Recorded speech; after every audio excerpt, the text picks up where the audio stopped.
Hey everyone, Tactics here with my final dungeon guide of Season 2, where making a return from Shadowlands, we have the Theater of Pain.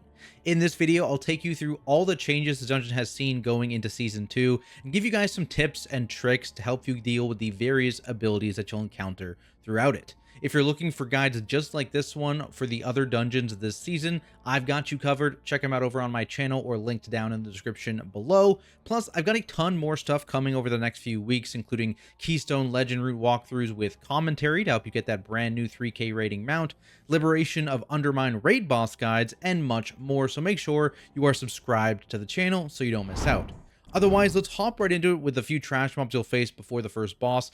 Most of these aren't super interesting. There's a mob that gets an enrage, which you can soothe, and there's a caster, which you can keep interrupts on. But the big one is the Raging Bloodhorn. This guy has a single ability in Raging Tantrum, which is another enrage effect, but this also deals heavy group damage over 4 seconds. So you want to make sure that if you have a soothe in your group, they are focused on soothing this mob as quickly as possible.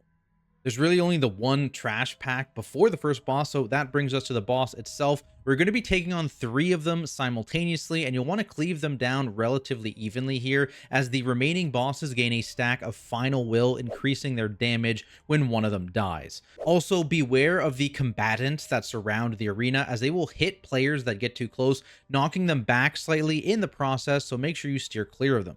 For abilities, let's start with Sathel, who you want to keep an interrupt rotation on for his Necromantic Bolt to help reduce the damage that your tank is taking. There's also magic debuffs that he throws out with Withering Touch, which targets 2 players at a time. Healers want to make sure they dispel one of these players quickly, and then the second once their dispel is back off cooldown, or use other forms of magic debuff removal if you have them. At full energy, Sathel will debuff all players with Searing Death, dealing shadow damage that splashes to other players within 3 yards. So you want to make sure that you are loosely spread to avoid this splashing, and use a defensive if you're taking other damage at the same time, like for example, if you have the Withering Touch dot. Moving on to Passerin, you want to watch out for his random target Decaying Breath Frontal, as this will deal lethal damage to anyone it hits. His full energy ability is Noxious Spores, which spawns puddles under every player 3 times over 6 seconds, so you want to do your best to cluster these in one part of the arena to ensure that you don't run out of space. I recommend initially pulling the boss towards the entrance of the arena where you come in, and then rotating around as a group either clockwise or counterclockwise, whatever you decide, as the area fills with puddles. Finally, we have Desia, who has the tank hit Immortal Strike, also leaving behind a nasty healing reduction for 5 seconds. So tanks, you want to make sure you have a defensive running for this, especially if Sathel gets any bolt casts off around the same time. Other than that, Desia has the Mighty Smash group hit at max energy, and this also slows players. So once again, you want to use a defensive here if you're ever taking any other form of damage at the same time, just to make sure you survive that hit. After defeating the bosses, you'll be able to jump down. Well, you'll have the choice of 3 different wings, each with different trash mobs. To start, we're going to head towards Xav the Unfallen, where there are a couple important mobs spread throughout this wing. The first, the Shambling Arbalist. These guys will do random target damage and shoot, but they'll also put out a nasty bleed debuff in Jagged Quarrel. So if you are targeted by this, you'll want to use a defensive, or if you have them, a bleed cleanse. Later on in this wing, there is a single Ancient Captain as well, whose commanding presence is very dangerous, as it causes all mobs to deal extra damage, as well as take significantly less damage from AoE abilities. So you need to specifically focus this mob down so you can kill the rest of the pack, and make sure you keep kicks on its demoralizing shout ability to prevent you from getting a damage reduction. Outside of the regular mobs in this wing, there's also 3 sets of dueling mini-bosses, where the victor is randomly chosen as you approach them, meaning you'll need to fight a total of 3 mini-bosses that could vary from run to run, assuming you don't skip them. To make this a bit easier, most of these mini-bosses have similar ability sets, often using a Tank Buster ability, an AoE hit, and an avoidable frontal or circle. That being said, one ability I do want to specifically point out is Ricocheting Blade, which is used by both Harugia the Bloodthirsty and Advent Nevermore. This ability targets a random player, dealing physical damage and applying to bleed to them and anyone else within 5 yards of them. The big tip I have here is that this ability can actually be line of sighted by the target, preventing it entirely. So if you get either of these mini bosses, you can tank them on one of the nearby stairs to allow players to easily step out of sight and avoid the hit. If you do end up getting hit by this ability, just make sure you use a defensive or a bleed cleanse if you have it, and you'll be okay. Once you've gotten past all 3 mini-bosses, you'll be faced with Xav himself, who throughout the encounter will spawn oppressive banners that stack up a 15% slow on all players as long as it lives. After these spawn, I recommend dragging the boss over to one of them and cleaving these banners down, as the slow can be quite dangerous if it's still active during the Might of Maldraxxus combo. When this ability happens, the boss jumps to the center of the arena, damaging all players and beginning a random combination of 3 abilities. Deafening Crash does a 12-yard AoE around the boss and interrupts casters. Massive Cleave is a random target frontal that targets half of the room at a time, and Crushing Slam is a random target line attack. So make sure you are ready to avoid all potential combinations of these abilities, as they deal extremely high, usually lethal damage if they hit you. When the boss reaches 100 energy, he'll use Blood and Glory, throwing 2 random DPS players into the pit below to duel each other. Upon completion of the duel, the players return to the boss arena with full health, and the winner gains a 10% damage increase, while the loser instead gets a 10% damage decrease. If one of the dueling players has cooldowns available, they can have the other player sit down or turn their back to them so you can quickly end this duel, just for slight damage optimization. But generally here, the main goal is to just end this duel as fast as possible so you can get back to the boss and deal damage to those banners and the boss itself. So don't use things like defensives or health bots down here, or do if you really need to prove that you're the best duelist. I can't tell you what to do. Outside of that, tanks are going to be taking damage from the brutal combo channel, so make sure you are ready with defensives when this happens. Next up, we'll go to the Kul'tharok wing, where you'll need to traverse several different platforms using shadowy gates. Sometimes these gates take you to a set location, but there are also 2 gates that give you the choice of going to a nearby left or right platform, which is chosen by depositing a shadowy orb on the side of the gate which you want to travel in. These orbs are always dropped by Portal Guardian mobs, which we'll talk about in a second here, so just make sure someone grabs these after you defeat them. In terms of which direction I recommend you go in, I always recommend choosing the rightmost path.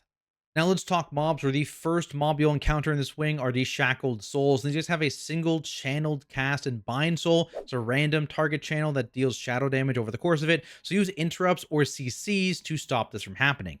Then we have the previously mentioned Portal Guardians, who deal some pretty heavy shadow damage in the form of Soul Storm, so you want to make sure healers are prepped for this. And they also have a debuff in Shadow Vulnerability, which causes players to take additional shadow damage. So if you have this and you don't have a curse spell to remove it, you'll want to make sure that you press a defensive when Soulstorm happens. Moving along, we have Bone Maguses. These guys start with a Bone Shield for 50% of their health. So if you have a Purge or Spell Steal, use it here to eliminate 50% of their health immediately.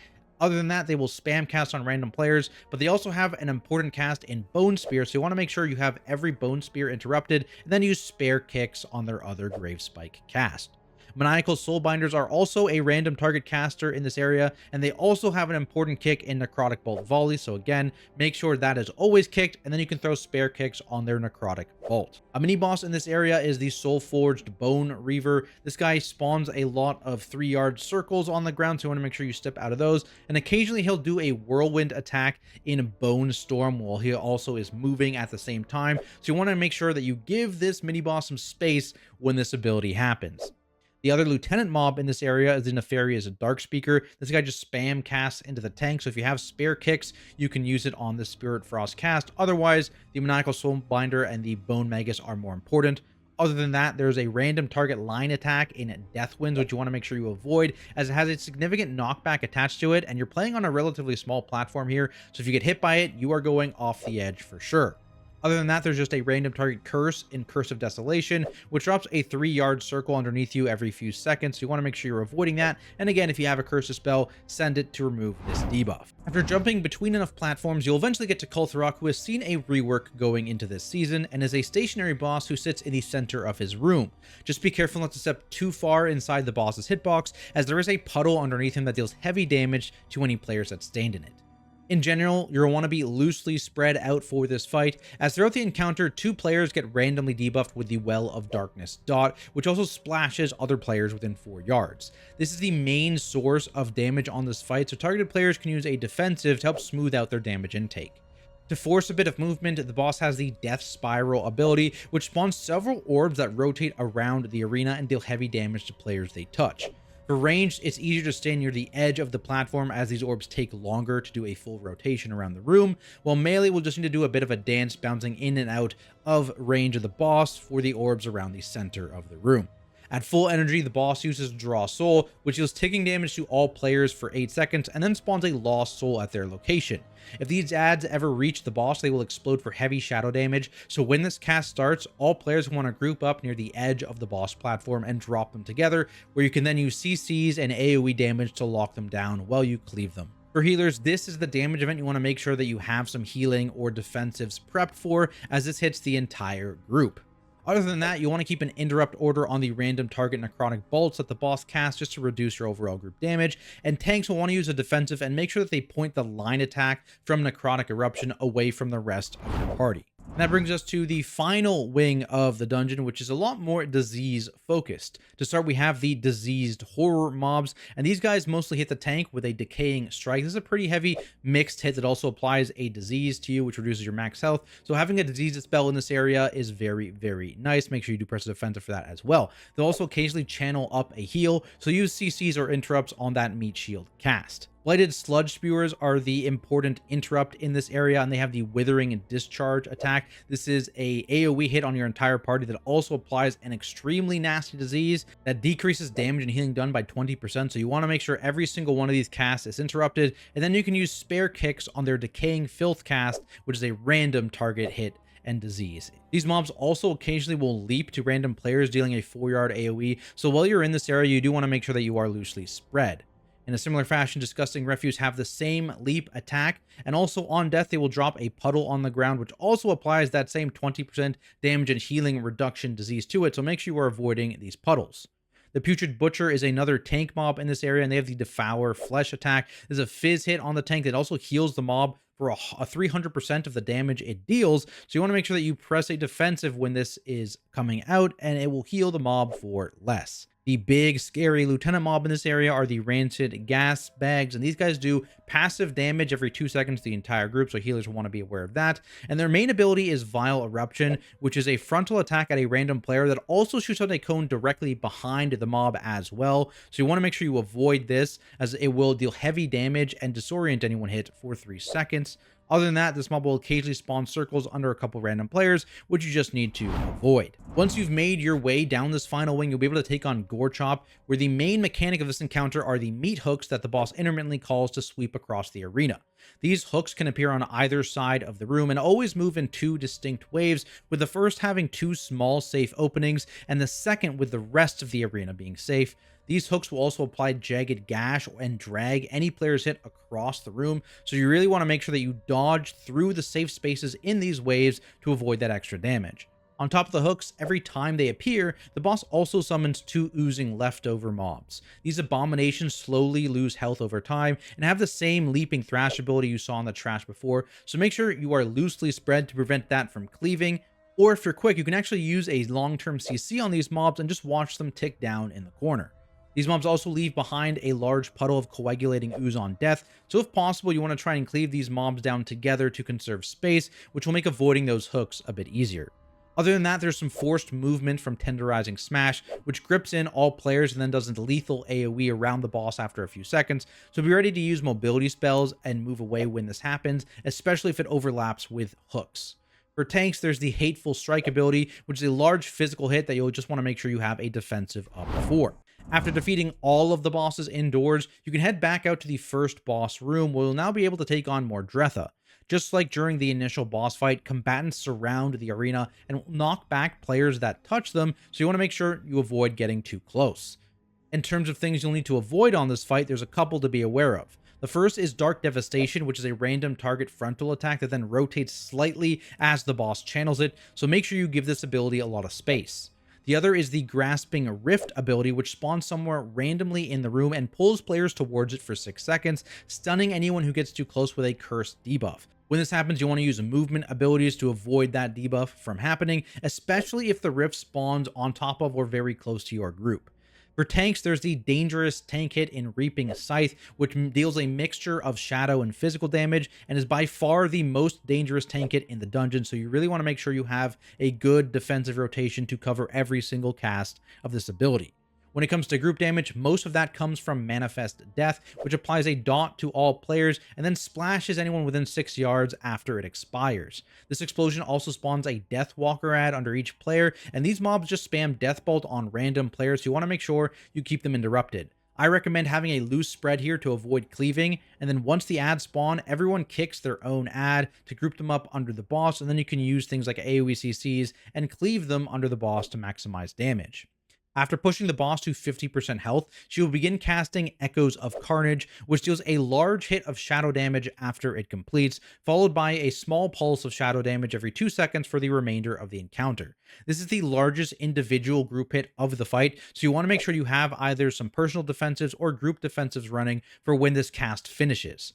On top of dealing group damage, this also causes ghostly combatants to spawn throughout the arena for the rest of the encounter, which you'll have to deal with on top of all of the previous mechanics we just discussed. These combatants come in 2 different forms. One is the Echo of Battle, which are just 8-yard AoEs that can kind of spawn anywhere throughout the arena, and the other is Ghostly Charge, which are 4 line attacks that shoot across the arena from mounted combatants that charge just straight through, and you want to make sure you keep an eye on them and move away from their path.